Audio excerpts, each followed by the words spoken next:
is quit beating up on Medicaid and focus instead on fixing the individual market. The individual market is 7%. What we've found with the expansion of Medicaid that has been done by both Democrat and Republican governors is great success. I hope my Republican colleagues will heed the warnings of our nation's Republican governors and Democratic governors. In June, they sent a letter to Senate leaders from 7 bipartisan governors. The letter from places like Ohio, Montana, Nevada, Louisiana, Colorado, Massachusetts, and Pennsylvania shows the diversity both of our nation and political parties in saying, quote, "We believe that first and foremost, Congress should focus on improving our nation's private health care insurance system," end quote.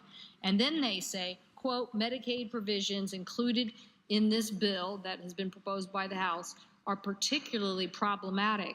Instead, we recommend Congress address factors we can all agree on needing fixing," end quote. So the message was clear from these governors, including Republican governors, and I hope that my colleagues will listen to them.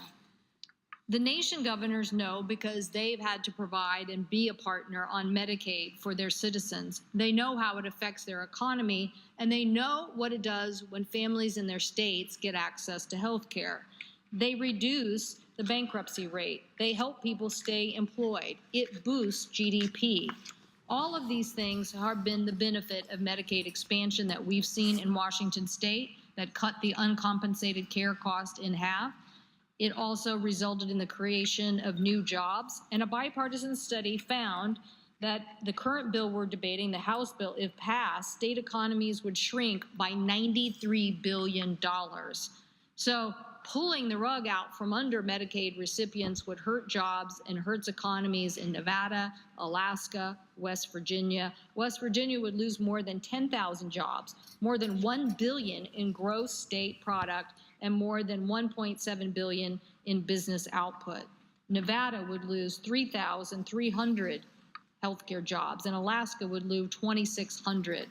So all of these things are ways for us to say, if you're serious now, before you go home for the August recess, about protecting Medicaid and stopping this ridiculous war on Medicaid, vote for our amendment. Stand up and say, you understand that we may have challenges in the individual market, but it doesn't mean that we should cut people off of access to health care through Medicaid. I thank the President. I yield the floor.